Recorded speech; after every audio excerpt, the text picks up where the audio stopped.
O, nakahanda na ang lahat. Isang pirma na lang niya mamaya. Sa last will na peke, tapos na ang problema. Don't worry, sunod-sunuran lang sa akin si Leandro. Ang boses na yon, matamis ngunit may kamandag, ay pag-aari ni Marites, ang aking manugang. At ako, si Isabel Montoya, ay nakatayo sa labas ng kanyang silid, sa pasilyo ng marangya naming yate. Ang bawat salita niya ay parang bubog na dahan-dahang tumutusok sa aking puso. Sa aking mga kamay, hawak ko ang sandok na kahoy.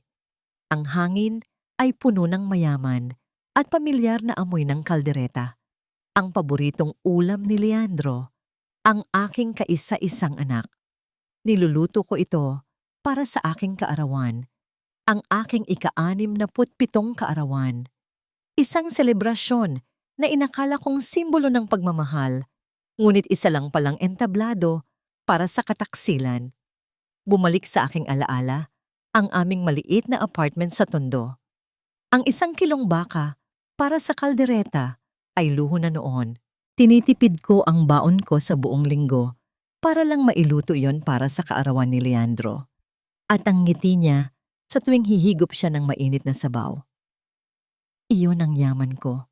Iyon ang nagbibigay sa akin ng lakas para magtrabaho mula umaga hanggang gabi para lang mabigyan siya ng magandang kinabukasan. Ang kinabukasan na ngayon ay ginagamit niya para planuhin ang aking katapusan. Nabitawan ko ang sandok.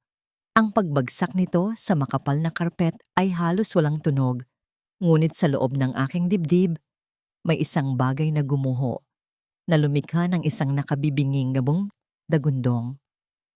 Tumingin ako sa aking mga kamay na kalyo dahil sa paglalaba para makatipid sa kuryente, mga kamay na may peklat mula sa tilamsik ng mantika, mga kamay na gumabay, nag-aruga, at nagpalaki sa isang anak na ngayon ay handa na akong itapon na parang basura. Pinilit kong huminga, ngunit parang may bakal na nakabara sa aking lalamunan. Ang bawat tibok ng aking puso ay isang pagtuligsa. Para saan ang lahat ng ito? Ang mga gabing walang tulog, ang mga pagkaing tiniis, ang mga pangarap na isinantabi para sa kanya. Isang pirma na lang pala ang katumbas ng buong buhay ko. Isang pirma sa isang pekeng dokumento. Sa isang iglap, ang marangyang yate na ito ay naging isang kulungan. Ang amoy ng dagat ay naging amoy ng libingan. Ngunit hindi ako nagpakita ng kahinaan. Pinunasan ko ang isang butil ng luha na taksil na pumatak sa aking pisngi. Dahan-dahan kong pinulot ang sandok at bumalik ako sa paghahalo ng kaldereta na para bang walang narinig, na para bang hindi gumuho ang mundo ko. Ang bawat halo ko sa kumukulong sarsa ay isang pakiusap na walang tinig. Anak, huwag mong gawin ito. Nagsimula ang selebrasyon, ang mga tugtugin, ang halakhakan ng mga bisitang mayayaman, ang kislap ng mga alahas at syampene. Lahat ay ingay lamang sa aking pandinig. Nakaupo ako sa dulo ng mahabang mesa, isang reyna sa sarili kong kaarawan. Ngunit pakiramdam ko'y isa akong estranghero. Si Marites, sa kanyang mamahaling bestida, ay abala sa pag-aasikaso sa mga bisita. Bawat ngiti niya ay kasing perpekto ng isang maskara. Si Leandro naman ay hindi mapakali. Ang mga mata niya'y laging umiiwas sa akin, na para bang ang pagtingin sa akin ay nakapapaso. Nang makahanap ako ng pagkakataon, nilapitan ko siya. Sa aking palad ay isang maliit na kahon. Para sa'yo, anak, sabi ko. Ang boses ko'y pinipilit kong maging normal. Binuksan niya ito. Sa loob ay ang lumang gintong relos ng kanyang yumaong ama. Pamana ito ng pamilya, isang simbolo ng dangal at integridad. Para maalala mo kung saan ka nanggaling. Para maalala mo ang tatay mo. Kinuha niya ang relos. Ang kanyang mga daliri ay bahagyang nanginginig. Hindi siya tumingin sa akin. Isang mahinang "Thanks, ma" lamang ang lumabas sa kanyang bibig. Mula sa malayo, nakita ko ang matalim na tingin ni Marites. Isang babala na nakatutok sa aking anak. Doon ko naintindihan, si Leandro ay hindi na sa akin. Siya ay pag-aari na ng babaeng yon. Nang gabing iyon, matapos mag-alisan ng mga bisita, ang yate ay tahimik na naglalayag sa ilalim ng kalangitang walang bituin. Ang tanging naririnig ay ang marahang hampas ng alon sa katawan ng sasakyan. Lumapit sa akin si Leandro habang nakatanaw ako sa madilim na karagatan. "Ma, pwede ba tayong mag-usap?" Tanong niya. Ang boses niya ay malumanay. Sa isang saglit, isang munting pag-asa ang sumibol sa aking dibdib. Baka ito na. Baka aaminin niya ang lahat. Baka hihingi siya ng tawad. Tumango ako at sinundan siya papunta sa dulo ng kubyerta. Ang lamig ng hangin ay tumatagos sa aking balat. Huminto siya at humarap sa akin. Sa liwanag mula sa loob ng yate, nakita ko ang luhang namumuo sa kanyang mga mata. At kahit durog na ang puso ko, ang una kong reaksyon ay ang sa isang ina. May nakita akong isang hibla ng sinulid sa kanyang kwelyo. Ito ay ang marahang pag-ugoy, ang magaspang na pakiramdam ng isang kumot na amoy araw at amoy isda, at ang monotonong tunog ng isang motor na pumipilas sa katahimikan ng dagat. Dahan-dahan kong iminulat ang aking mga mata. Ang una kong nakita ay isang bubong na gawa sa pinagtagpi-tagping trapal, sumasayaw sa ihip ng hangin. Nasaan ako? Ito ba ang kabilang buhay? Ngunit ang sakit na gumuguhit sa aking buong katawan mula sa aking mga baga na puno pa rin ng alat hanggang sa bawat kaso-kasuan ko ay masyadong totoo. Isang anino ang tumabon sa akin. Isang lalaki, ang muka'y ukit-ukit na ng araw at alat. Ang mga matay malalim, ngunit may bakas ng awa. Ang kanyang mga kamay ay makapal at magaspang. Mga kamay ng isang taong buong buhay na nakikipagbuno sa dagat. "Gising na po kayo, nanay," sabi niya. Ang boses niya ay garalgal ngunit mahinahon. "Akala ko'y hindi na kayo magkakamalay." Wala akong lakas sumagot. Ang alaala ng pagtulak sa akin ni Leandro, ang mukha niyang puno ng luha, ang pagtataksil, ay bumalik na parang isang malaking alon at muli akong nilunod sa pait. Dinala ako ng lalaki sa kanyang tahanan. Isang maliit na bahay na gawa sa kahoy at yero, nakatayo malapit sa dalampasigan. Ang bawat hakbang sa sahig na kahoy ay lumilikha ng isang alingawngaw. Ang amoy sa loob ay pinaghalong isda, kape, at ang halimuyak ng dagat na dala ng hangin na pumapasok sa mga siwang ng dingding. Ito ay isang mundo na napakalayo sa aking mansyon na amoy floor wax at imported na air freshener. Isang dalaga ang sumalubong sa amin. Siya'y payat, may mahabang buhok na itim at mga matang may dalang lungkot na tila mas malalim pa sa karagatan. May uniforme siyang puti at agad kong nalaman na isa siyang nurse. Ang kanyang mga kilos ay mabilis at sanay. "Tatay, sino po siya?" tanong ng dalaga. Ang boses niya ay puno ng pag-aalala habang inaalalayan ako papunta sa isang papag na kawayan. Nakitaan ko siya sa Laot Mireya, palutang-lutang walang malay. Sagot ng mangingisda na nalaman kong Tomas pala ang pangalan. Si Mireya, ang anak niya, ay hindi na nagtanong pa. Kumuha siya ng malinis na bimpo at isang palanggana ng maligamgam na tubig. Maingat niyang nilinis ang mga galos sa aking mukha at braso. Kumuha siya ng stethoscope at pinakinggan ang tibok ng aking puso. Sa ilalim ng kanyang profesional na pag-aalaga, may isang lambing na matagal ko nang hindi naramdaman. Ang bawat haplos niya ay nagpapahiwatig ng kalinga, hindi obligasyon. Wala pa rin akong imik. Ang aking isip ay isang blangkong papel na binaha ng sakit. Nakatingin lamang ako sa mga bagay sa kanilang tahanan. Isang lumang kalendaryo na may larawan ng Santo Niño. Mga tuyong isda na nakasabit sa isang sampayan. Isang nag-iisang litrato sa ibabaw ng munting aparador. Isang masayang pamilya. Si Tomas, isang babaeng marahil ay kanyang asawa at isang batang Mireya. Ang simple at payak na kaligayahan sa larawang iyon ay parang isang sundang na humiwa sa aking puso. Inabutan ako ni Mireya ng isang mangkok ng mainit na lugaw. Ang usok nito ay may dalang amoy ng luya at bawang. Nanginginig ang aking mga kamay habang hawak ko ang kutsara. Ang unang subo ay parang gamot. Hindi dahil sa lasa, kundi dahil sa init na unti-unting gumapang sa aking nanlalamig na katawan na tila binubuhay ang bawat himaymay ng aking pagkatao. Sa bawat subo, nararamdaman ko ang pagbabalik ng aking lakas. Ito na yata ang pinakamasarap na pagkaing natikman ko sa loob ng maraming taon dahil ito'y inihain ng may tunay na malasakit.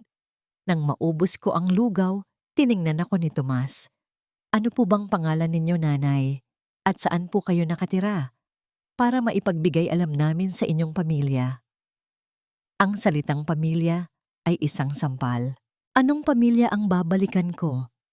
Ang anak na nagtangkang pumatay sa akin? Ang manugang na nagplanong nakawin ang lahat ng pinaghirapan ko? Biglang bumalik ang tinig ni Marites. Isang pirma na lang niya. Tapos na ang problema. Ang problema? Ako pala ang problema. Isang mapait na ngiti ang gumuhit sa aking mga labi. Ang pamilya ko ay ang nagpatapon sa akin. Ang mga taong ito, mga estranghero, ang siyang sumagip sa akin. Ang aking mga mata ay napadako sa lumang kalendaryong nakasabit sa dingding. Ang buwan ay Disyembre. Ang pangalan sa ilalim ng petsa ay nakasulat sa malalaking letra, Belen. Isang pangalan na sumisimbolo sa pagsilang. Sa isang bagong simula, tumingin ako sa kanila. Ang aking mga mata ay tuyo. Ngunit ang aking kalooban ay buo na sa isang desisyon. Belen, sabi ko, ang boses ko'y mahina at paos na parang unang beses kong ginamit sa loob ng 100 taon. Ang pangalan ko ay Belen, hinihinalang aksidente. Napakagaling nilang magkunwari, napakalinis ng kanilang pagpaplano. Sa mga sumunod na araw, ang aking katawan ay unti-unting gumaling sa tulong ng pag-aalaga ni Mireya. Ngunit ang aking kaluluwa ay nanatiling sugatan. Hindi ako nagsasalita tungkol sa aking nakaraan. Para sa kanila, ako si Lola Belen, isang matandang napadpad sa kanilang dalampasigan, marahil ay nalimutan na ang lahat dahil sa trauma. Tinanggap nila ang aking katahimikan ng walang pag-aalinlangan. Ang tanging koneksyon ko sa dati kong buhay ay ang munting telebisyon sa karinderya ni Aling Nelia, isang matabang babae na may ginintuang puso at pinakamasarap magluto ng sinigang sa buong baryo. Doon, habang nagkukunwaring nanonood ng teleserye, pasimple kong inaabangan ang balita. At hindi ako nabigo. Isang hapon, ang aking libing ang tampok sa national news. Ang kamera ay nakatutok sa isang ginintuang kabaong na nakaburol sa pinakamarangyang funeral home sa Maynila. Puno ito ng mga puting bulaklak. Ang mga taong naroroon ay ang mga kilalang tao sa lipunan, mga kasosyo sa negosyo, mga kaibigan na nakikipagplastikan. At sa gitna ng lahat, ang aking mag-inang berdugo.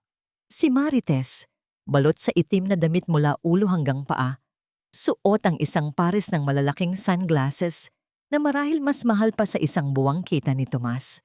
Paminsan-minsan ay nagpupunas siya ng panyo sa kanyang mga mata, isang perpektong pagganap ng isang nagdadalamhating manugang. Pero si Leandro ang bumasag sa aking natitirang pagtitimpi. Humarap siya sa mga mikropono, ang kanyang mukha ay gusot sa kalungkutan, ang kanyang boses ay basag, habang nagbibigay siya ng eulogy. Ang aking ina, si Isabel Montoya, ay hindi lamang isang ina sa akin. Siya ay isang ilaw, isang inspirasyon. Simula niya, ang bawat salita ay isang kasinungalingan. Ang kanyang pagkawala ay isang sugat na hinding-hindi na maghihilom. Ngunit ipinapangako ko sa harap ninyong lahat na itutuloy ko ang iyong mga pangarap. Palalaguin ko ang kumpanyang iyong itinatag mula sa dugo at pawis. Naramdaman ko ang pag-akyat ng asido mula sa aking sikmura. Ang kapal ng kanyang mukha. Ginamit pa niya ang mga salitang dugo at pawis.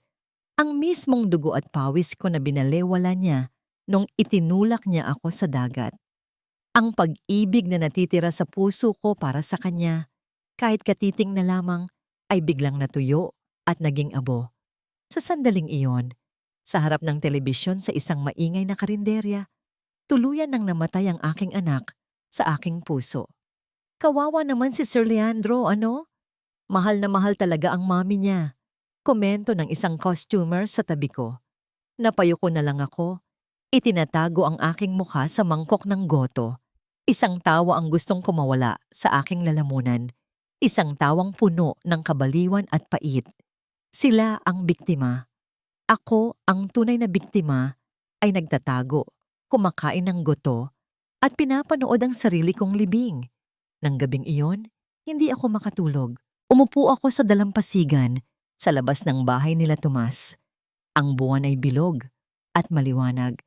Naglalatag ng pilak na landas sa ibabaw ng itim na tubig. Ang dagat na ito, ang dagat na dapat sana'y naging libingan ko, ay siya ngayong kanlungan ko. Hindi na ako umiyak. Ang mga luha ko ay naubos na yata, kasama ng alat na aking nilunok. Ang pumalit dito ay isang kakaibang kapayapaan. Isang malamig at matigas na kapayapaan. Patay na si Isabel Montoya. Inilibing na siya. Kasama ang lahat ng kanyang pagmamahal, pag-asa at kahinaan. Ang natitira na lang ay si Lola Belen. At si Lola Belen ay hindi mahina. Si Lola Belen ay isang survivor. At balang araw, sisingilin niya ang lahat ng kanilang utang. Bumalik ako sa loob ng bahay. Papahiga na sana ako nang makita kong kararating lang ni Mireya. Ang kanyang mukha ay balisa at ang kanyang mga balikat ay tila pasan ng buong mundo. Sa kanyang nanginginig na kamay, hawak niya ang isang sobrang puti. May tatak ng isang pamilyar na law office. Binuksan niya ito at binasa ang sulat sa ilalim ng liwanag ng munting ilawan. At kahit malayo ako, nabasa ko ang pangalang nakasulat sa letterhead, isang pangalan na narinig ko mula sa bibig ni Marites Sayate. Isang pangalan na nagpatibok ng mabilis sa aking puso. Attorney Renzo Calderon. Ang pangalan ni Renzo Calderon ay isang kidlat na gumuhit sa katahimikan ng aking bagong buhay. Bigla, ang baryong ito ay hindi na isang ligtas na kanlungan, kundi isang posibleng bitag. Anong kaugnayan ni Mireya sa demonyong abogado ng Kimamon? Aking manugang, ngunit pinili kong magmasid, maghintay. Ang pagiging si Lola Belen ay nagturo sa akin ng pasensya, isang bagay na bihira kong taglayin bilang si Isabel Montoya. Lumipas ang mga linggo. Ang buhay sa nayon ay may sariling ritmo. Ang pagdating ng mga bangka sa umaga, ang pagbibilad ng mga isda sa tanghali, ang pagkukumpol ng mga mangingisda sa dapit hapon upang magkwentuhan. Unti-unti, naging bahagi ako ng ritmong iyon. Tinuruan ako ni Tomas kung paano magtagpi ng sirang lambat. Ang aking mga daliri, na dati sanay lamang sa pagpirma ng mga tseke at paghawak ng mga papeles, ay natutong humawak sa magaspang na nylon. Natuto akong tumulong kay Mireya sa pag-aalis ng mga kaliskis ng isda. Sa unay nandidiri ako, ngunit kalaunan, ang gawaing iyon ay naging isang uri ng meditasyon. Bawat kaliskis na natatanggal ay parang isang masamang alaala na aking itinatakwil. Isang hapon, isang malakas na bagyo ang nanalasa sa aming lugar. Ang hangin ay sumisipol na parang isang halimaw at ang ulan ay humahagupit sa yero naming bubong. Ang maliit na bahay ni Tomas ay umuugoy at sa bawat dagundong ng kulog, napapadasal ako. Ngunit sa gitna ng takot, nasaksihan ko ang isang bagay na hinding-hindi ko makikita sa aking dating mundo. Kinabukasan, paghupa ng bagyo, ang buong nayon ay wasak. May mga bahay na nawalan ng bubong, mga bangkang nasira, ngunit walang nagmukmok. Ang lahat ay lumabas sa kanilang mga tahanan, nagtulong-tulong. Ang isa'y nagbibigay ng pako, ang isa'y nag-aabot ng martilyo. Nagluto si Aling Nelia ng isang malaking kaldero ng arroz caldo at ipinamahagi sa lahat. Iyon ang diwa ng bayanihan. Walang mayaman, walang mahirap. Tanging mga kapitbahay na nagdadamayan. Habang hawak ko ang aking mainit na mangkok, naramdaman ko ang isang bagay na mas mainit pa, ang pagtanggap. Dito, ako ay kabilang. Isang gabi, naabutan ko si Mireya na tahimik na nakaupo sa dalampasigan, nakatanaw sa malayo. Ang kanyang mukha ay naliligo sa liwanag ng buwan, at sa kanyang mga mata, muli kong nakita ang pamilyar na lungkot. Umupo ako sa tabi niya. May problema ba, Hija? Mahinahon kong tanong. Umiling siya, ngunit maya-maya'y nagsalita rin. Yung sulat po, Lola Belen, galing kay Attorney Calderon, pinipilit niya akong bayaran ang isang lumang utang, isang pagkakamali mula sa nakaraan na pilit kong tinatakasan. Hindi siya nagbigay ng detalye, ngunit sa panginginig ng kanyang boses, alam kong malalim ang sugat. Lahat tayo ay may mga pagkakamali, Mireya. Sabi ko, ang mga salita ay para sa kanya, ngunit higit pa, para sa aking sarili. Ang mahalaga ay kung paano tayo babangon mula rito. Kinagabihan, hindi ako dalawin ng antok. Hiniram ko ang lumang tablet ni Mireya na ang screen ay basag na sa isang sulok. Nagbukas ako ng social media, isang bisyo mula sa dati kong buhay. Hinanap ko ang pangalan ni Marites. Ang kanyang profile ay isang dambana ng karangyaan at pagkukunwari. Mga litrato ng kanyang mga bagong alahas, mga mamahaling bakasyon, at syempre, mga post na may hashtag Remembering Mommy Isabel. Kalakip ang mga lumang larawan naming dalawa kung saan siya'y nakangiti ng matamis. Gusto kong isumpa ang bawat pixel sa screen. Nag-scroll ako pababa hanggang sa tumigil ako sa isang larawan. Isang larawan ng aking apo, si Leo Jr., na masayang nakaupo sa isang kabayong tumba-tumba. Ang puso ko ay kumirot sa pananabik. Ang inosenteng mukha ng batang yon, ang tanging bagay na tunay kong pinanghihinayangan. Hinaplos ko ang kanyang imahe sa screen. At doon, sa gitna ng aking pangungulila, may napansin ako. Pinalaki ko ang larawan. Sa likod ng kanyang kanang tainga, may isang maliit na balat. Isang marka na hugis butil ng bigas. Ang aking hininga ay biglang naipit sa aking dibdib. Imposible. Bumalik sa aking isipan ang isang eksena noong nakaraang linggo. Si Mireya, habang nagluluto, ay itinali ang kanyang buhok paitaas. At sa likod ng kanyang kanang tainga, sa eksaktong parehong pwesto, nakita ko ito. Isang balat. Hugis butil ng bigas. Ang tablet ay dumulas sa aking mga kamay. Ang aking puso ay nagsimulang tumibok ng napakabilis, isang kabog na puno ng isang nakasisindak na posibilidad. Maaari bang? Hindi. Imposible. Isang nagkataon lang. Ngunit ang butil ng pagdududa ay naitanim na. At sa tigang na lupa ng aking puso, ito'y nagsimulang umusbong. Dala ang isang katotohanang mas masakit pa kaysa sa pagkakatulak sa akin sa gitna ng karagatan. Ang pagkakatuklas sa balat na iyon ay isang lason na dahan-dahang kumalat sa aking sistema. Bawat kilos ni Mireya, bawat ngiti, bawat tingin, ay sinusuri ko na ngayon ng may pagdududa. Hinahanapan ko ng koneksyon ng kahit anong pahiwatig. Naging isa akong detektib sa sarili kong trahedya. Sinubukan kong iwaksi ito. Isang pagkakataon lang. Libu-libong tao ang maaaring magkaroon ng ganoong marka. Ngunit ang aking intuisyon, na matagal kong binaliwala noong nabubuhay pa ako bilang si Isabel, ay sumisigaw ngayon. May mali. May isang malaking piraso ng palaisipan na nawawala. Isang umaga, habang tinutulungan ko si Mireya na maglaba sa batis, hindi ko na napigilan ang aking sarili. Mireya, hiha, sabi ko. Pinipilit na maging kaswal ang aking tono. Pasensya na sa pagiging usisera ng isang matanda.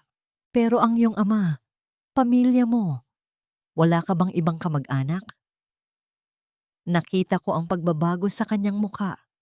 Isang anino ang dumaan sa kanyang mga mata. Wala na po, Lola. Kami na lang ni tatay. Ang nanay ko po, maagang pumanaw at huminto siya na para bang may isang salitang ayaw kumawala sa kanyang bibig. At mahinahon kong pag-uudyok. Yumuko siya. Ang kanyang mga kamay ay tumigil sa pagkukusot ng damit.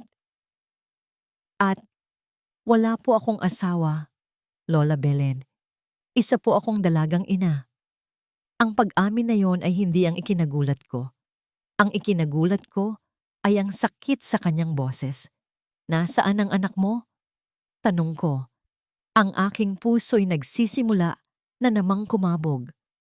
Isang butil ng luha ang pumatak mula sa kanyang mata at bumagsak sa tubig. Wala na po siya sa akin. Kinailangan kong isuko siya pagkapanganak ko para sa kinabukasan niya. Mahirap lang po kami, Lola. Hindi ko kayang ibigay sa kanya ang buhay na nararapat para sa kanya. Ang bawat salita niya ay isang karayom na tumutusok sa akin. Isang inang napilitang isuko ang sariling anak. Ang sakit na yon, kahit kailan ay hindi ko naranasan. Ako, ibinigay ko ang lahat sa aking anak. Siya, ipinagkait niya ang lahat sa sarili niya para sa kanyang anak. Ang kabalintunaan ay halos gusto ko nang isigaw. Anong pangalan niya? Tanong ko. Ang aking boses ay halos isang pabulong na lang. Tumingala siya sa akin. Ang kanyang mga matay basang-basa na. Hindi ko po alam ang ipinangalan sa kanya ng mga umampon sa kanya. Pero sa puso ko, sa 9 na buwan na dinala ko siya, sa sinapupunan ko, may tawag ako sa kanya. Ano iyon? Leo, sagot niya. Ang ibig sabihin ay leon. Dahil gusto kong lumaki siyang malakas at matapang. Isang leon na kayang harapin ang lahat ng pagsubok sa buhay. Leo, parang isang malakas na sampal ang pangalang yon. Leo, ang palayaw ni Leandro, ang pangalang ibinigay nila sa aking apo. Leo Jr. Ang hangin ay biglang nawala sa aking mga baga. Ang mga puno sa paligid, ang tunog ng tubig sa batis, lahat ay naglaho. Ang tanging naririnig ko na lang ay ang ugong sa aking tainga. Pinilit kong magsalita. Mireya, paano nangyari? Sino ang mga umampon sa kanya? Umiling siya. Pinupunasan ang kanyang mga luha. Hindi ko po sila kilala. Ang lahat po ay dumaan kay Attorney Calderon. May pinirmahan po akong kontrata. Nakasaad doon na bawal kong alamin ang pagkatao nila at bawal din nila akong hanapin. Isang kasunduan lang po iyon, Lola. Isang serbisyo. Pero para sa akin, hindi lang iyon serbisyo. Dugot laman ko ang ibinigay ko. Doon na gumuho ang lahat ng natitira kong pagtatanggol. Attorney Calderon. Ang kontrata. Ang pangalang Leo. Ang balat na hugis butil ng bigas. Ang mga piraso ng palaisipan ay hindi na magkakahiwalay. Sila ay nagkabit-kabit na, bumubuo ng isang larawang napakapangit, napakasaklap. Ang aking apo, si Leo Jr. Ang batang minahal ko ng higit pa sa aking buhay, ang tanging sinag ng liwanag sa madilim na pagsasama ng anak ko at ni Marites. Ay hindi ko pala tunay na apo. Siya ay anak ni Mireya. Anak ng babaeng sumagip sa aking buhay. Ang babaeng inalagaan ako at tinuring na pamilya. At ang aking manugang, ang babaeng nag-utos na patayin ako, ay ang siya palang kumuha sa anak niya. Napahawak ako sa isang malaking bato sa tabi ng batis para suportahan ang aking nanghihinang mga tuhod. Isang mahinang tunog ang lumabas sa aking lalamunan. Isang halinghing ng isang hayop na nasugatan ng malubha. Isang himig ng nakaraan. Isang kantang hindi ko inasahang maririnig muli.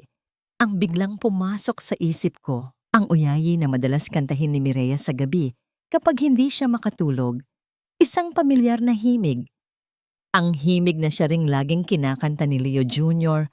kapag gusto niyang magpabuhat sa akin. Isang kantang hindi ko alam kung saan niya natutunan. Ngayon, alam ko na. Ito pala ang himig ng isang ina para sa kanyang nawawalang anak. Ang katotohanan ay isang lason na walang lunas. Sa mga sumunod na araw, ang bawat pagtingin ko kay Mireya ay may kasamang kirot. Paano ko sasabihin sa kanya? Paano ko sasabihin na ang babaeng tinulungan niya mula sa bingit ng kamatayan ay ang lola ng batang kinuha sa kanya?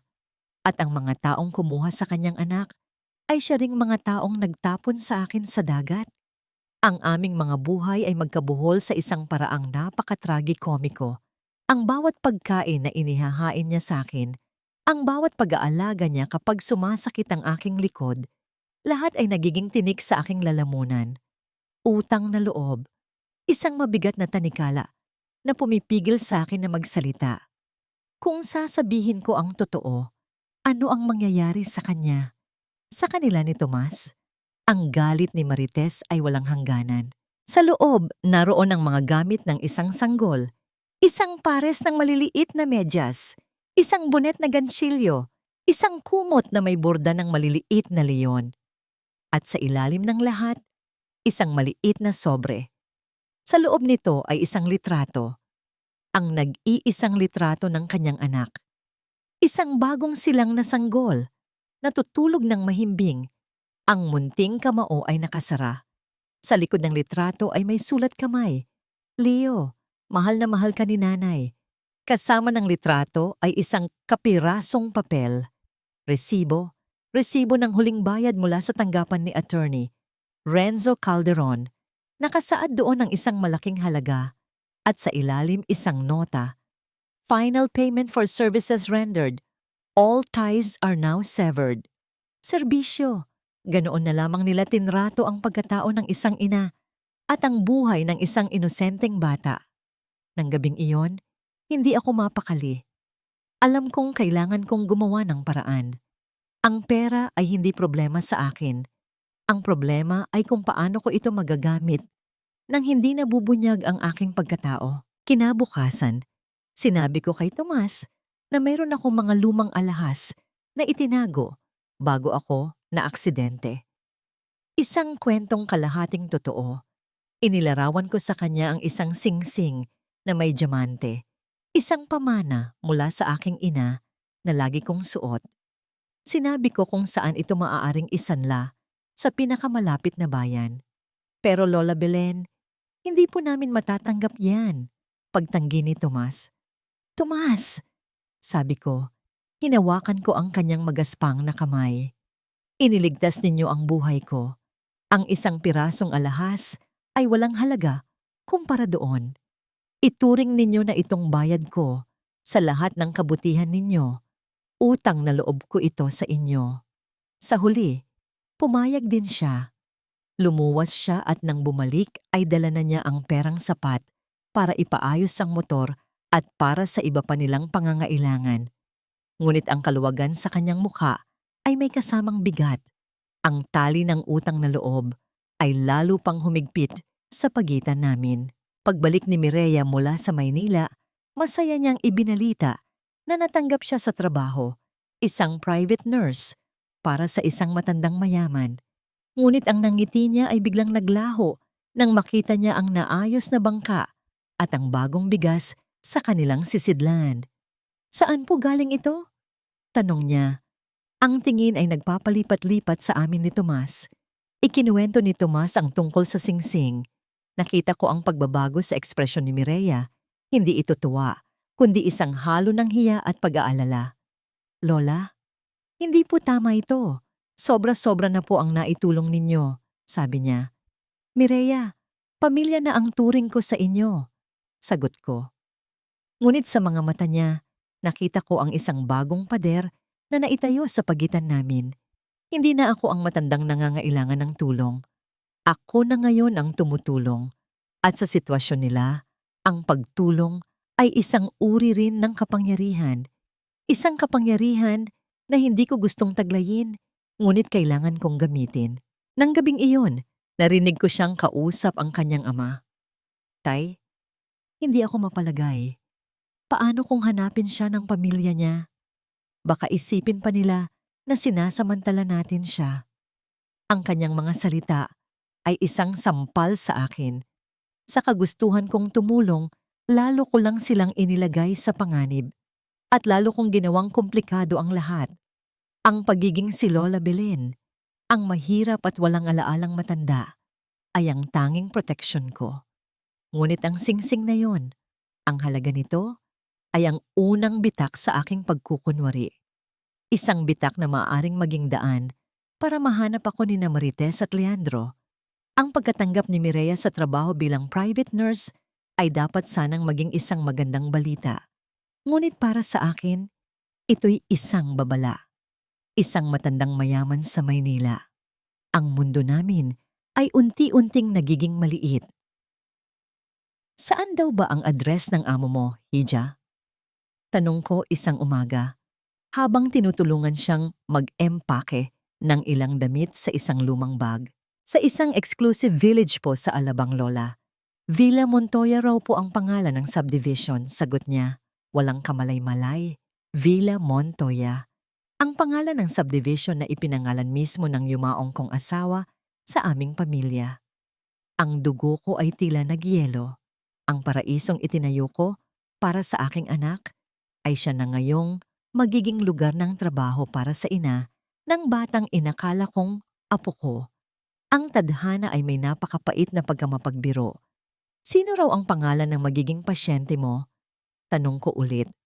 Ang aking boses ay nanginginig na. Isang Don Alberto. Kaibigan daw po ng pamilya ng mga may-ari ng bahay, sabi niya. Napakabait daw po ng mag-asawang may-ari. Sila Mr. and Mrs. Montoya. Mr.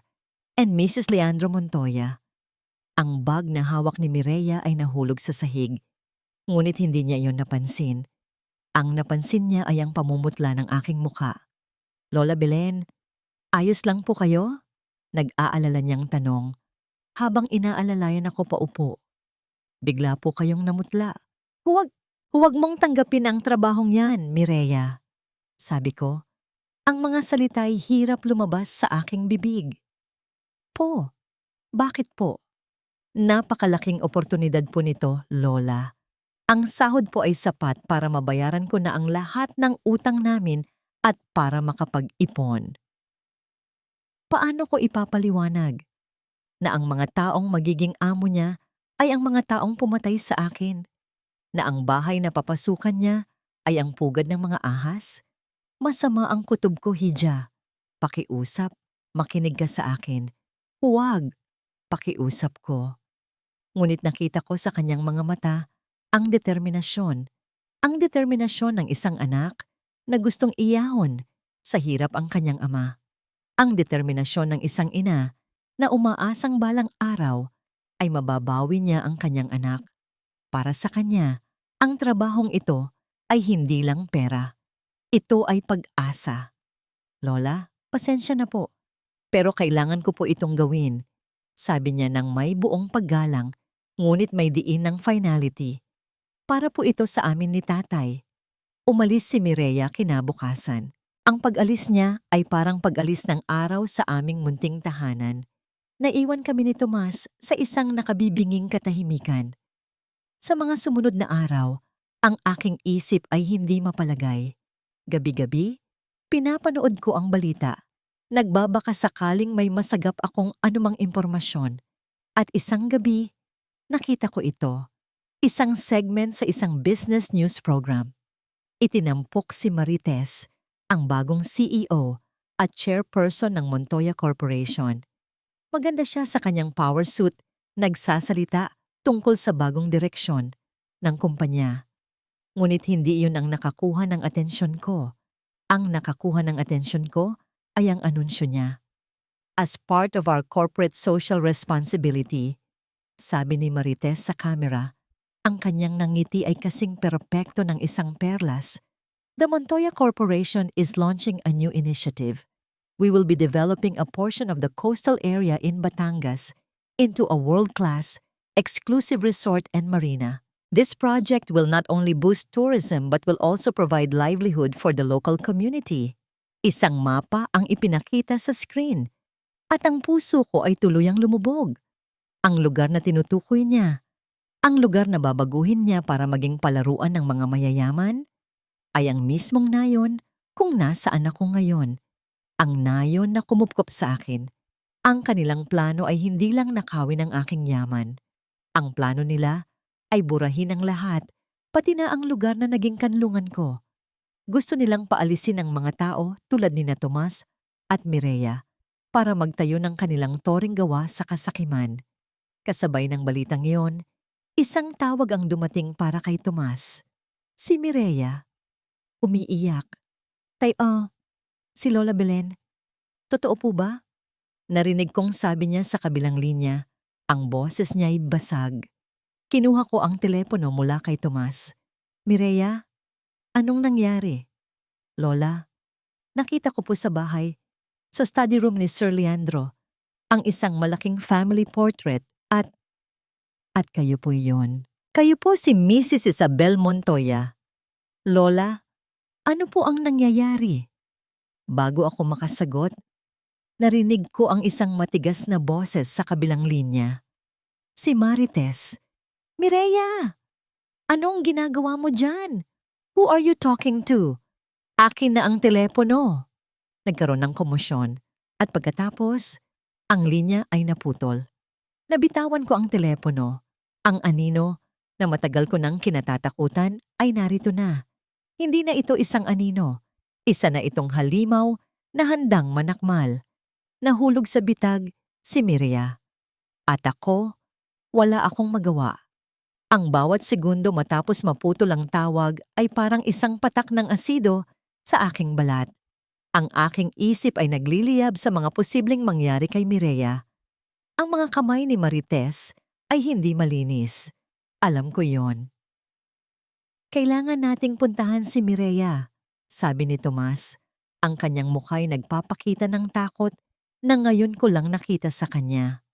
Huwag! Pigil ko sa kanya. Ang aking boses ay matigas at puno ng awtoridad na matagal ko nang hindi ginagamit. Tomas, pakinggan mo ako.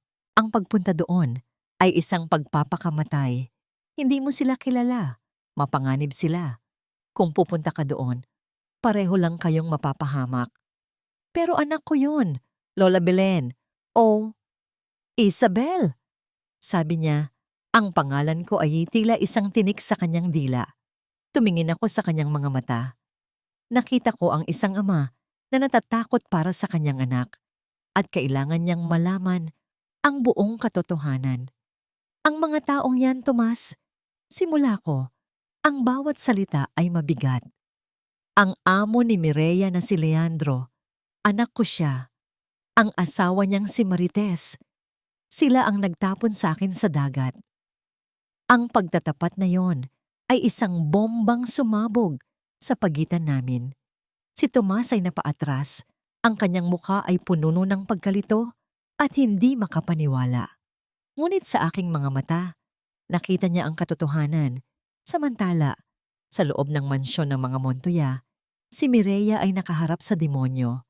Sino si Lola Belen? Tanong ni Marites. Ang kanyang boses ay malamig na parang yelo habang hawak niya ang telepono ni Mireya. At paano mo nalaman ang pangalan ng biyenan kong pumanaw na? Aaksidente ko lang po narinig, ma'am. Nanginginig na sagot ni Mireya. May nag-uusap lang po sa palengke. Isang malutong na sampal ang dumapo sa pisngi ni Mireya. Ang lakas nito ay nagpatumba sa kanya sa sahig. Huwag na huwag mo akong gagawing tanga! Sigaw ni Marites. Ang kanyang magandang mukha ay naging isang pangit na maskara ng galit. Nakita kita. Nakatitig ka sa litrato. Umamin ka. Kilala mo ang matandang yon, hindi ba? Nasaan siya? Sa sahig, habang sapo ang namumulang pisngi, isang bagay ang luminaw sa isip ni Mireya. Ang matandang inalagaan niya. Ang babaeng itinuring niyang pangalawang ina. Siya pala ang nawawalang si Isabel Montoya. Ang lahat ng kabaitan nito Ang sing-sing, ang pag-aalala. Lahat ay nagkaroon ng kahulugan. At sa kabila ng takot, isang tapang ang biglang umusbong sa kanyang puso. Ang tapang para protektahan ang babaeng nagpakita sa kanya ng kabutihan. Hindi ko po alam ang sinasabi ninyo, ma'am. Sabi ni Mireya, ang kanyang boses ay nanginginig pa rin, ngunit may diin na. Talaga? Isang masamang ngiti ang sumilay sa labi ni Marites. Kung ganoon, wala ka ng silbi sa'kin. Pumalakpak si Marites. 2 malalaking bodyguard ang pumasok. Dalhin ninyo siya sa guest house sa likod. Ikulong. Huwag pakakawalan hanggat hindi siya nagsasalita. Ang guest house. Isang magandang maliit na bahay sa gilid ng hardin na ginagamit para sa mga mahahalagang bisita. Ngunit para kay Mireya, iyon ay naging isang hawlang ginto. Ang mga bintana ay may rehas. Ang pinto ay laging nakakandado. May pagkain siyang inihahatid 3 beses sa isang araw. Ngunit wala siyang kalayaan. Sa loob ng kanyang kulungan, hindi ang sarili niya ang inaalala ni Mireya. Ang inaalala niya ay ang kanyang ama at si Lola Belen. Alam niyang nasa panganib sila. Kinapkapan niya ang kanyang bulsa. Nandoon pa ang luma niyang telepono na dipindot na lagi niyang dala bilang backup. Kinuha ito ni Marites, ngunit ang kinuha niya ay ang smartphone na bigay ng ahensya. Naghintay si Mireya. Naghintay siya ng tamang pagkakataon. Sa nayon, ako at si Tomas ay nag-iisip ng plano. Hindi kami maaring sumugod. Kailangan namin ng tulong. Ngunit kanino? Ang mga pulis ay maaaring nasa bulsa na ni Marites. Ang mga abogado ay maaaring katulad ni Renzo Calderon. Habang nag-iisip, isang alaala ang pumasok sa aking isip. Si Attorney De Guzman, isang matandang abogado, kaibigan ng yumaong kong asawa, isang taong may integridad na minsan kong tinalikuran dahil sa impluwensya ni Marites na nagsabing masyado na siyang makaluma. May kilala ako, sabi ko kay Tomas. Isang tao na marahil ay maaari nating pagkatiwalaan. Ngunit paano ko siya kukontakin? Anumang tawag, anumang kilos ay maaaring mamonitor. Sa gitna ng aming pag-aalala, isang text message ang dumating sa telepono ni Tomas mula sa isang numerong hindi rehistrado. Tay, okay lang ako. Huwag mag-alala. Huwag gumawa ng kahit ano. Mapanganib. Mag-ingat kayo kay Menin. May Marites, si Mireya, buhay siya at nagbibigay siya ng babala. Kahit sa loob ng hawla, ang iniisip niya ay ang aming kaligtasan. Ang munting mensaheng iyon ay isang sinag ng pag-asa. Ngunit ito rin ay isang hamon. Kailangan naming kumilos ng mas matalino. Ang laban na ito ay hindi na lang para sa hustisya ko. Ito ay para na rin sa kalayaan ni Mireya.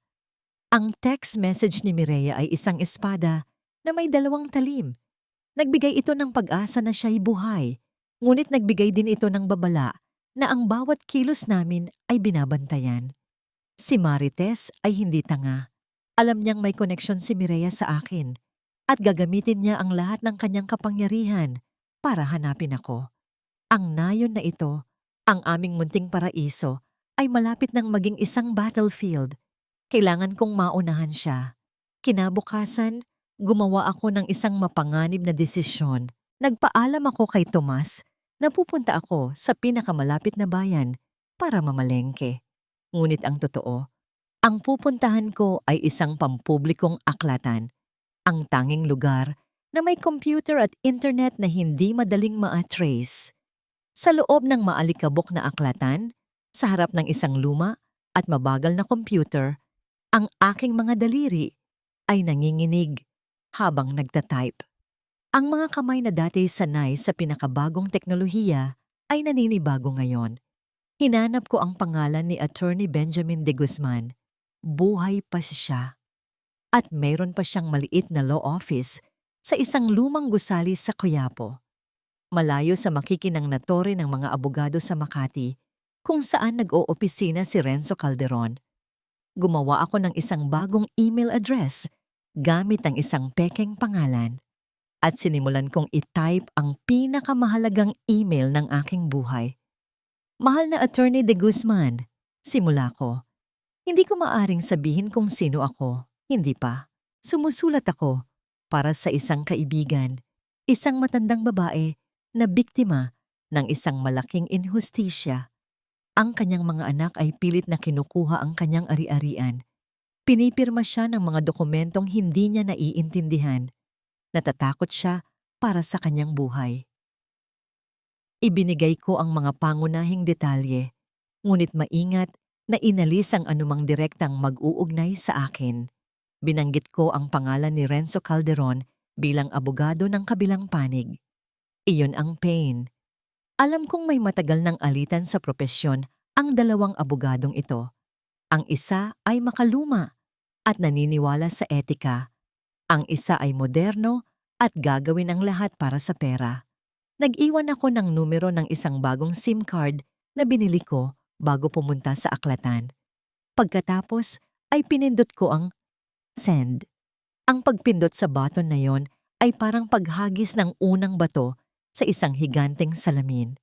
Hindi ko alam kung ano ang mababasag o kung sino ang masasaktan. Pagbalik ko sa nayon, may mga bagong mukha, mga lalaking nakasombrero at madilim na salamin.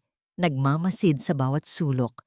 Nagtatanong sila sa mga residente, nag-aalok ng pera, kapalit ng impormasyon tungkol sa isang matandang babae na napadpad sa lugar. Ang mga tauhan ni Marites, narito na sila. Ang lambat ay unti-unti nang isinasara. Sa loob ng mansyon, si Mireya ay nagpaplano ng sarili niyang pagtakas. Sa gabi, kapag tahimik na ang lahat, pinag-aaralan niya ang bawat sulok ng kanyang kulungan. Napansin niya ang isang maliit na bintana sa banyo, mataas at makipot, ngunit marahil ay sapat na para sa kanyang payat na katawan. Ang problema ay ang rehas na bakal. Luma na ito at kinakalawang. Kung magkakaroon lang siya ng isang bagay na maipang-aalog dito. Sa mamantala, natanggap ni Attorney De Guzman ang aking email. Sa kanyang opisina na puno ng mga libro, binasa niya ito nang may kunot sa noo. Ang pangalan ni Calderon ay isang pulang bandila. Marami na siyang narinig na kwento tungkol sa mga maruruming taktika ng batang abogadong iyon. Ngunit ang email ay masyadong malabo. Maaring isa itong patibong. Nag-dial siya sa numerong ibinigay ko. Ang aking munting telepono ay nag-vibrate sa aking bulsa. Ang puso ko'y lumundag. Hello? Sagot ko. Pilit pinapakalma ang aking boses. Sino to? Tanong ng isang baritonong boses sa kabilang linya. Nakatanggap ako ng email. Nasaan po kayo? Tanong ko. Hindi sinasagot ang kanyang tanong. Kailangan ko pong malaman kung ligtas kayong kausap. Narinig ko siyang bumuntong hininga. Nasa opisina ako. Walang ibang tao. Ngayon, sabihin mo sa akin, bakit ko pagkakatiwalaan ang isang taong nagtatago sa likod ng pekeng pangalan? Dahil ang kaaway ng kaibigan ko ay ang kaaway mo rin, sagot ko. Dahil ang taong tinutukoy ko ay si Renzo Calderon at dahil ang kasong ito ay maaaring maging kaso na babago sa lahat. Isang mahabang katahimikan, narinig ko ang pagtipa niya sa kanyang keyboard. Marahil ay sinusubukan niyang i-trace ang tawag, ngunit ang teleponong gamit ko ay isang disposable na telepono. Patunayan mo, sabi niya sa huli.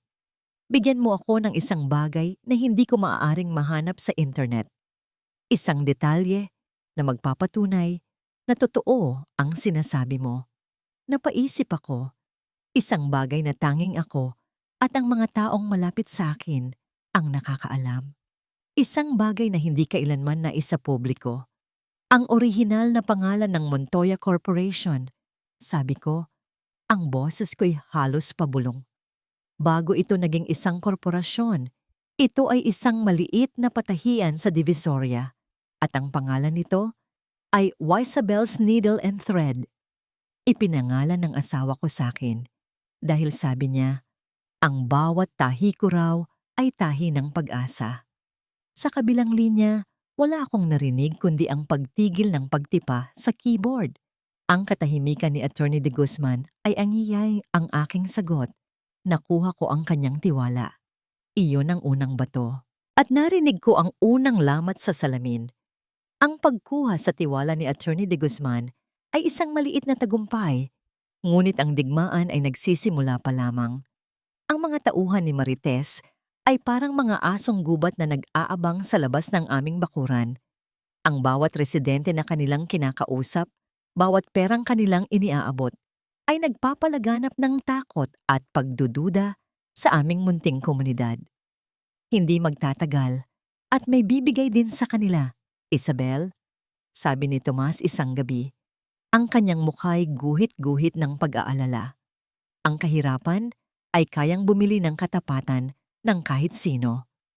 Alam kong tama siya. Kailangan naming umalis. Ngunit hindi kami maaaring tumakas na parang mga duwag. Kailangan naming umalis na may dalang armas, ang katotohanan. Nagkaroon kami ng palihim na ugnayan ni Attorney De Guzman. Sa pamamagitan ng mga text message na puno ng code at mga tawag mula sa iba't ibang public phone, unti-unti kong isinalaysay ang lahat. Ang pagtataksil sa yate, ang pamemeke ng last will, ang koneksyon ni Renzo Calderon, at ang pinakamabigat sa lahat, ang katotohanan tungkol kay Mireya at Leo Jr. Sa kabilang panig, si Attorney De Guzman ay nagsimula ng kumilos. Gamit ang kanyang mga lumang koneksyon, palihim niyang inimbestigahan ang mga transaksyon ng Montoya Corporation mula nang ako'y mamatay. Natuklasan niya ang malalaking pag-withdraw ng pera, ang pagbebenta ng ilang ari-arian sa mga kahina-hinalang shell company, lahat ay may pirma ni Renzo Calderon. Ang halimaw ay nag-iiwan ng bakas. Sa loob ng kanyang ginintuang hawla, si Mireya ay nakahanap ng paraan. Isang gabi, habang hinahainan siya ng pagkain ng isang katulong, sinadya niyang itapon ang baso ng tubig. Sa pagmamadali ng katulong na kumuha ng pamunas, mabilis niyang kinuha ang kutsara sa tray. Iyon ang kanyang magiging kasangkapan. Gabi-gabi, kapag ang buong bahay ay natutulog na, matiyagan niyang ginamit ang dulo ng kutsara para kalasin ang tornilyo na kinakalawang nasa rehas ng bintana sa banyo.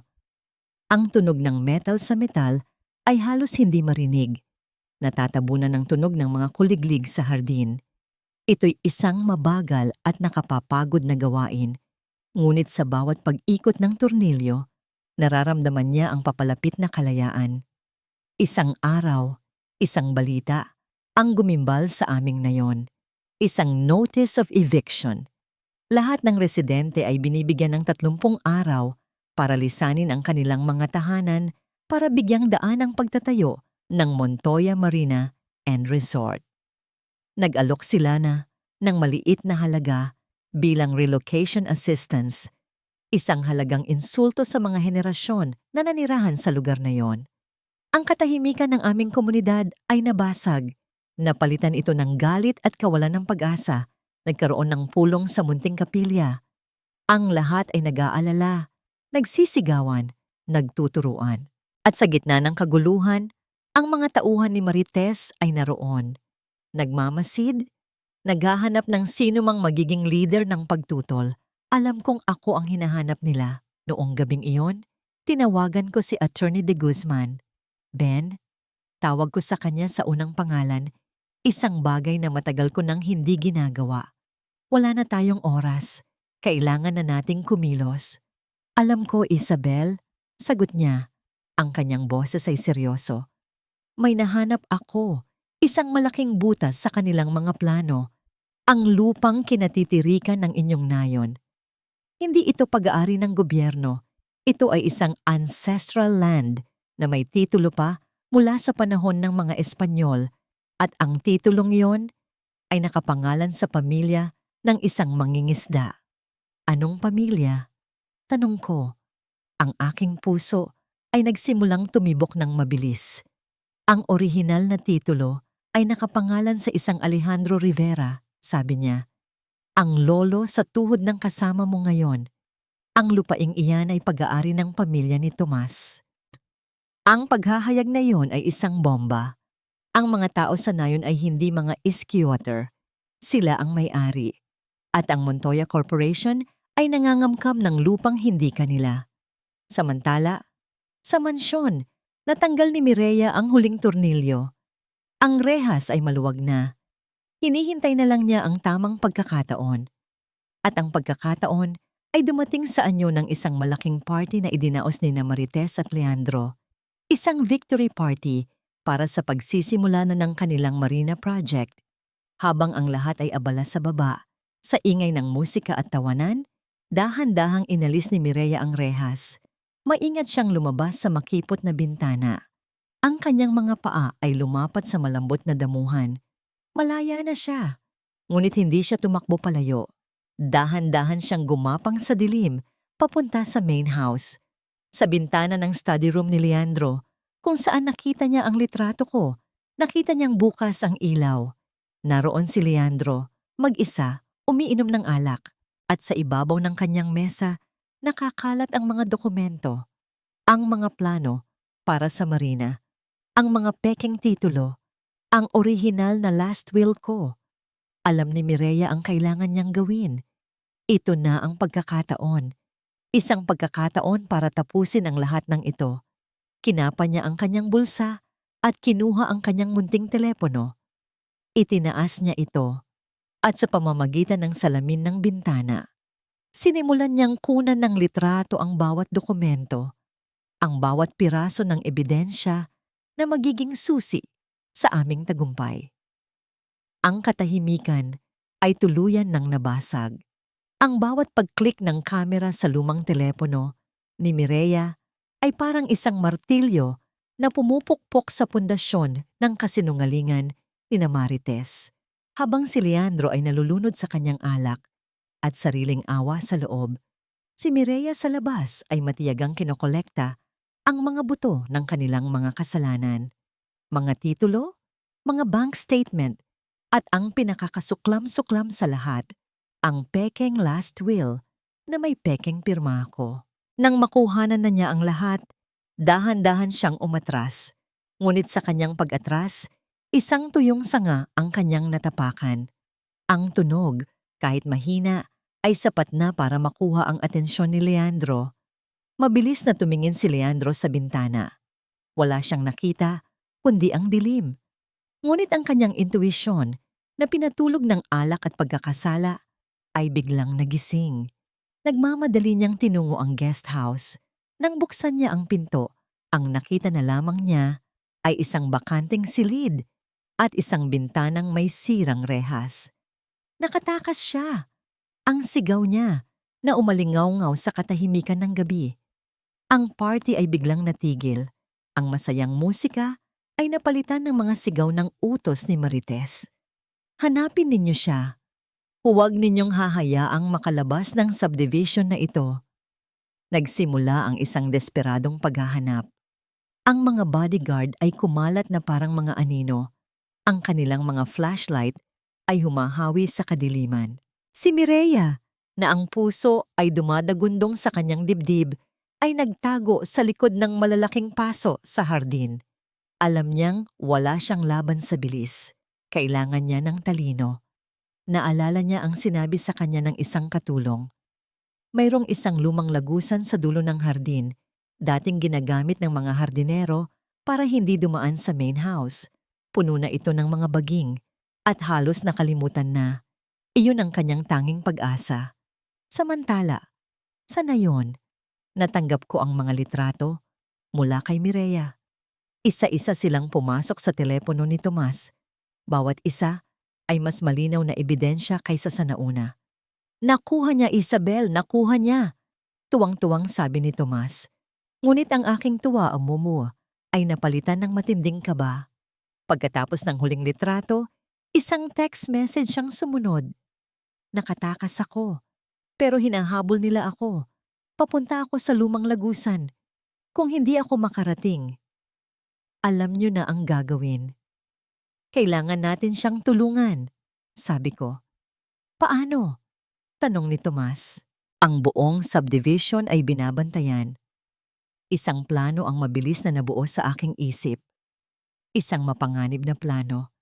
Tomas, tawagan mo lahat ng mangingisda na mapagkakatiwalaan mo. Sabihin mong magkita-kita tayo sa tapat ng Villa Montoya mula sa dagat.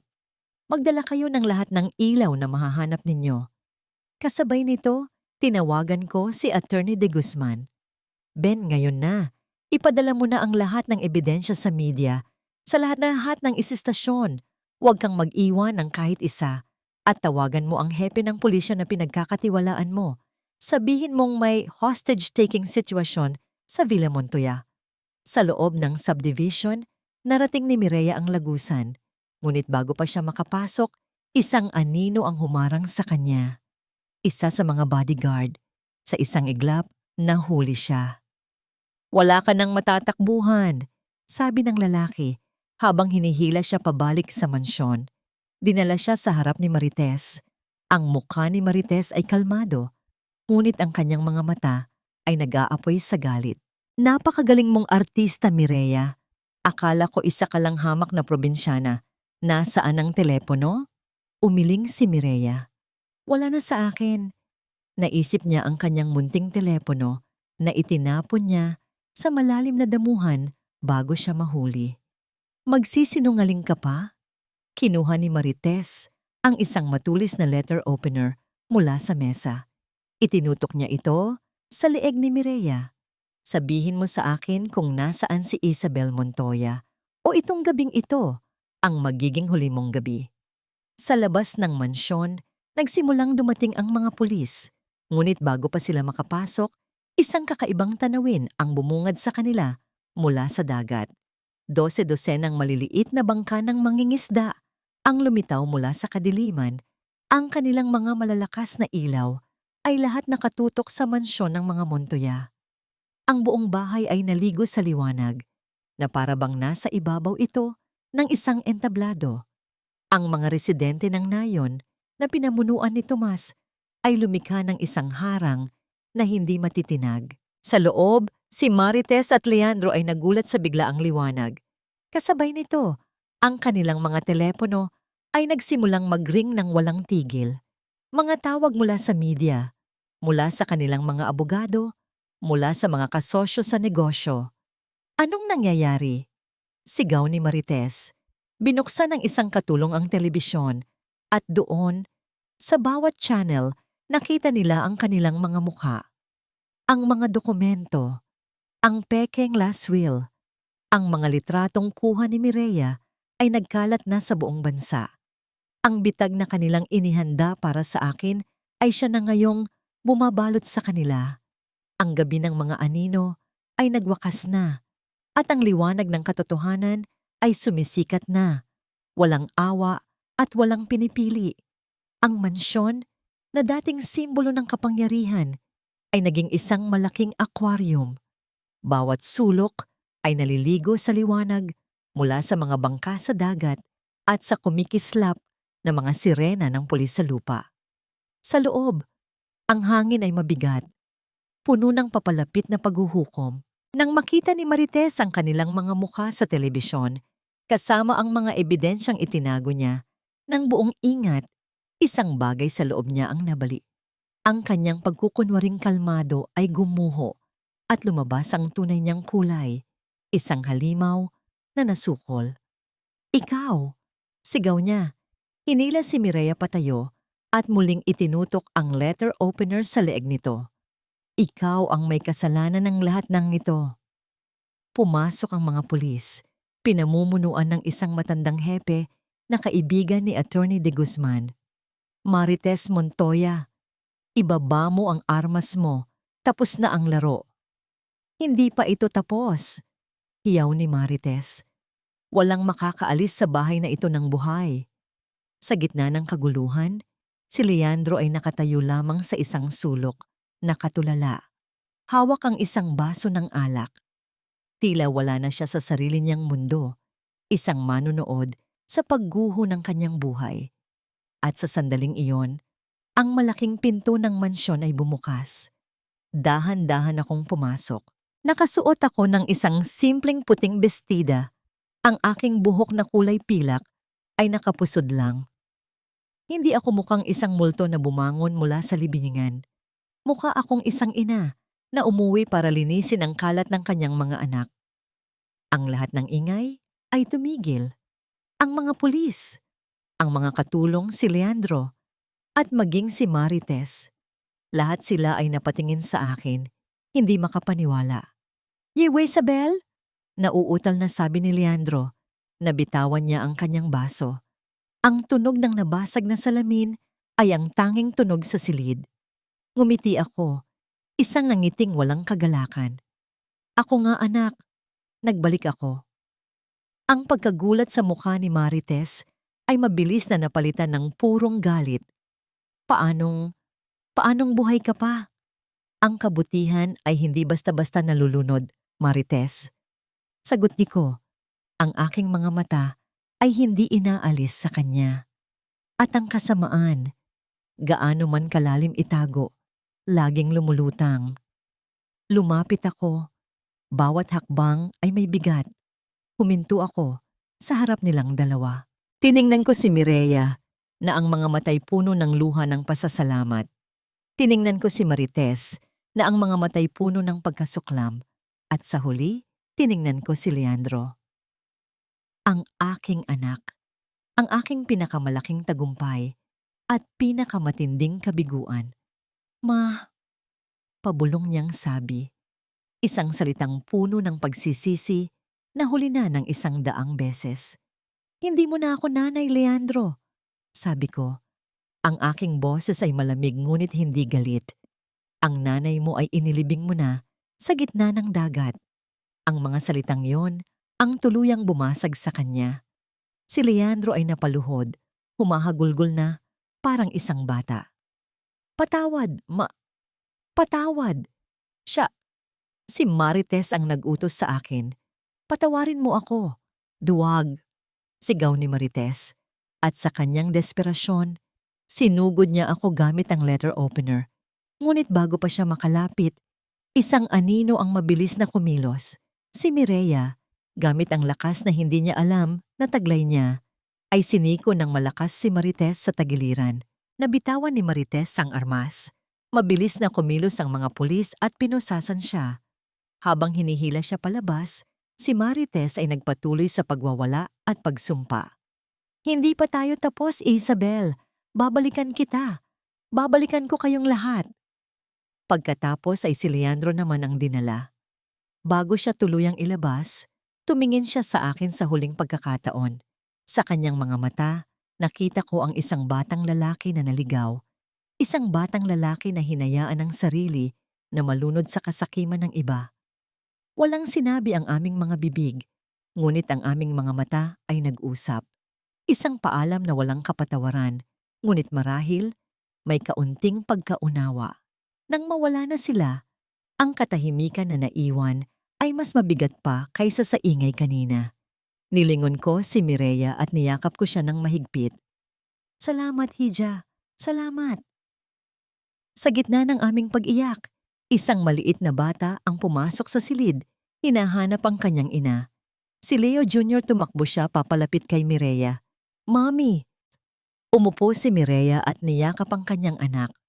Ang anak, na matagal niyang pinangarap, na mayakap muli sa ibabaw ng kanilang mga ulo, ang aking mga mata, at ang mga mata ni Tomas, na kararating lang, ay nagtagpo. Isang tingin ng pasasalamat at pag-unawa. Humarap ako sa mga kamera ng media na nagsimula ng pumasok. "Ang pangalan ko ay Isabel Montoya," sabi ko. Ang aking boses ay malinaw at matatag. "At ako'y buhay." Ngunit hindi ako nagbalik para sa aking yaman. Nagbalik ako para sa hustisya.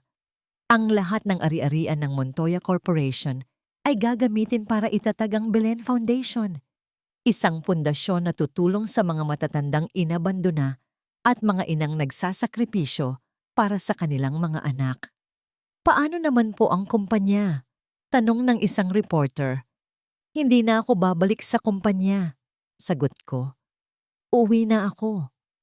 Tumingin ako sa pamilyang nasa tabi ko, si Tomas, si Mireya, at si Leo Jr. "Uuwi na ako," sa aking tunay na tahanan. Lumipas ang 2 taon. Ang ingay ng iskandalo ay unti-unti nang humupa, napalitan ng mga kwento ng pagbangon at pag-asa. Si Marites Alonzo ay hinatulan ng habambuhay na pagkabilanggo para sa mga kasong attempted murder, fraud at kidnapping. Sa loob ng malamig na selda, ang kanyang kagandahan ay unti-unting nilamon ng kapaitan. Wala nang mamahaling damit, wala nang alahas. Tanging ang unipormeng kulay kahel at ang pagsisising huli na. Si Renzo Calderon naman ay binawian ng lisensya bilang abogado at nahatulan din ng mahabang pagkakakulong dahil sa kanyang partisipasyon sa lahat ng ilegal na gawain. Ang kanilang tore ng kasinungalingan ay tuluyan ng gumuho. Si Leandro, dahil sa kanyang pag-amin at pakikipagtulungan sa mga awtoridad, ay nakatanggap ng mas magaan na sentensya. Pagkalabas niya, hindi niya sinubukang kunin ang anumang yaman na natira. Sa halip, lumayo siya at namuhay ng simple. Naging isang voluntaryo siya sa isang ampunan sa malayong probinsya. Inaalagaan ang mga batang inabandona. Isang paraan ng pagbabayad sala para sa batang hindi niya tunay na kadugo at sa inang kanyang itinakwil. Hindi na kami muling nagkita at marahil iyon ang pinakamabuti para sa aming dalawa. Ang kapatawaran ay isang ilog na mahirap tawirin at minsan, mas mabuting manatili na lang sa magkabilang pampang. Ang Montoya Corporation ay isinailalim sa isang bagong pamunuan sa ilalim ng pangangasiwa ni Attorney De Guzman at ng isang Board of Trustees. Ang malaking bahagi ng kita nito ay direktang napupunta sa Belen Foundation.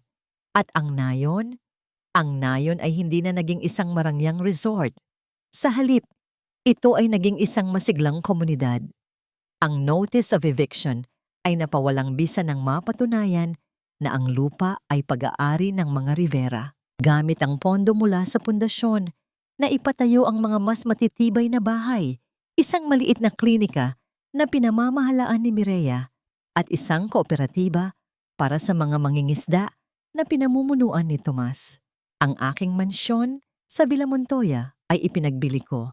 Ang napagbentahan ay ginamit para magpatayo ng isang tahanan para sa mga matatandang walang kumukupkop.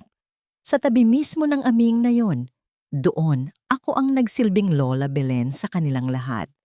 Sa isang payapang hapon, nakaupo ako sa aking paboritong silyang tumba-tumba sa beranda ng aming bagong bahay, isang bahay na mas malaki kaysa sa dati nilang dampa.